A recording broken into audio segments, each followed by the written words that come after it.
photography can be that personal, can be so like authentic. Like you are your photography, you cannot pretend. My name's Simon. I'm from Taiwan originally, and currently I'm living in Slovenia, in Ljubljana, and I'm a photographer. And I was studying photography at the FAMU, the film school in Prague, in Czech Republic. In general, I photograph the stories of people, or usually in their personal space.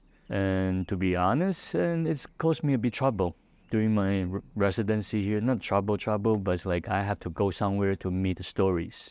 And long story short, at the very beginning, I heard many things about the monastery here, and then emailed the priest, like 5 emails, 7 emails, and I say if it's possible to stay in the monastery for like 1 or 2 weeks to document the daily life of the priests and the monks inside. Finally, I got email back, and politely they say no.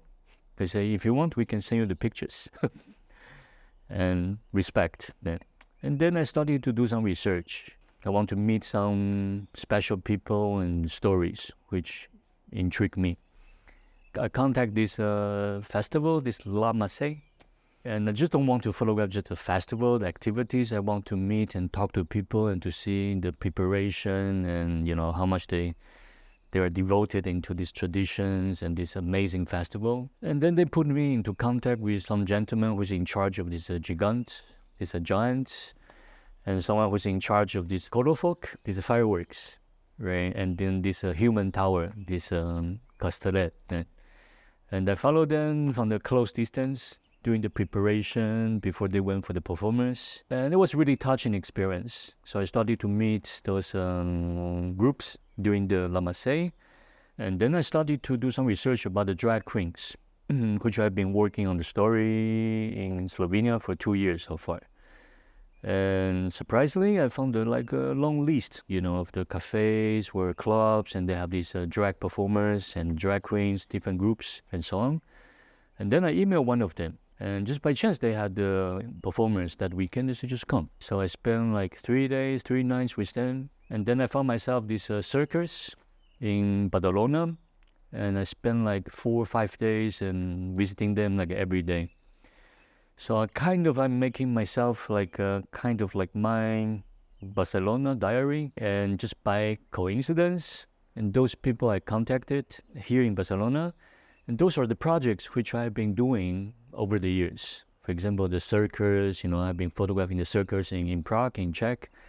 And as I mentioned before, like even the drag queens, I've been following them, those ones in Slovenia for 2 years.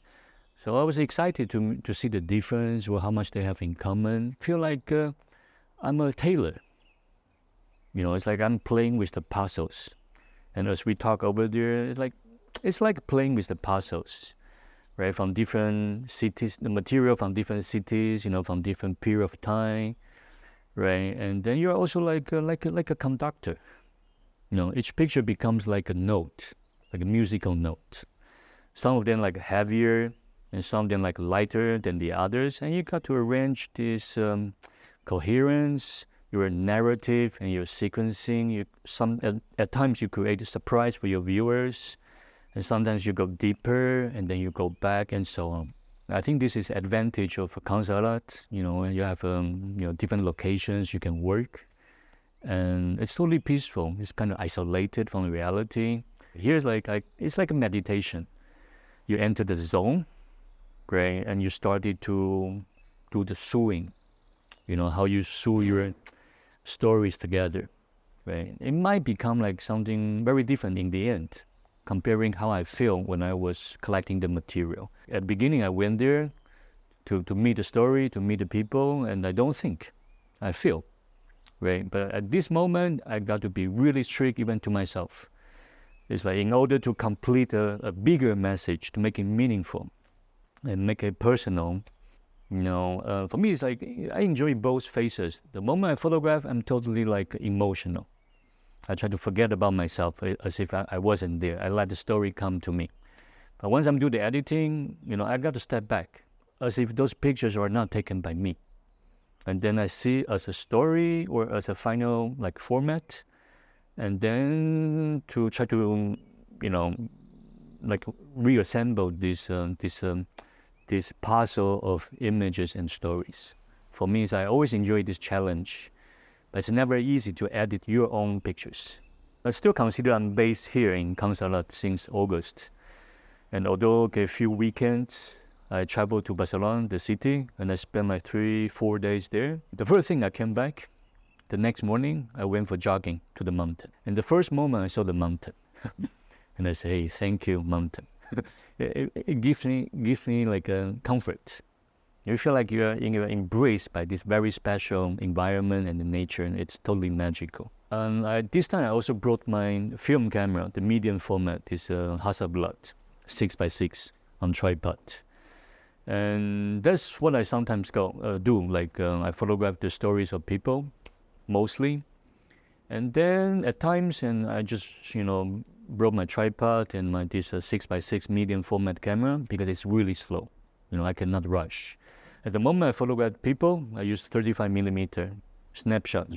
Really fast. You don't think, you react. After spending certain time with people, I need a distance for myself as well to digest, to think and so on. And therefore, this kind of medium format photography, you think again, you feel, and then you take some pictures. I think that's a moment like a photographer becomes like a sculptor. You found the material, and you work it around.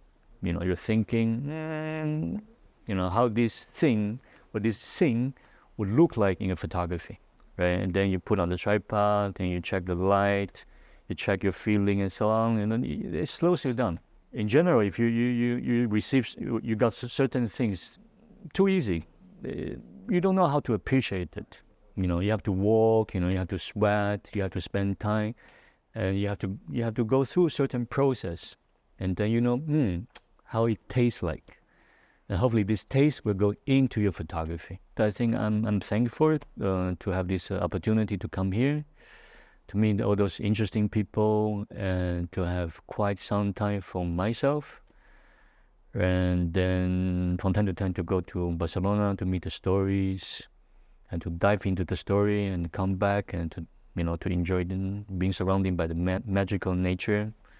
I think that's a very unique experience. But I choose photography because I can express myself, right? So if you ask me, what's photography for me? It's the next photograph I'm going to take. It's me.